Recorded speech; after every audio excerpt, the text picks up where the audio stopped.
In this video, I'm going to show you how to power your TP-Link router using power bank. Start by checking the power requirements for your router, which you can usually find on the label on the back or bottom of the device. Next, make sure your power bank has the right voltage and amperage specifications. You'll need a DC to USB adapter cable that works with your setup. Plug the DC end into the power port of your router. Connect the USB end to the power bank.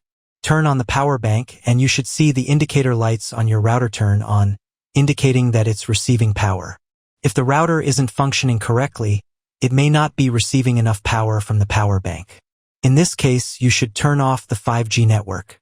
For step-by-step instructions on how to do that, check out my other video linked in the description. If you found this solution helpful, please give this video a thumbs up, subscribe to our channel, and let us know your thoughts in the comments.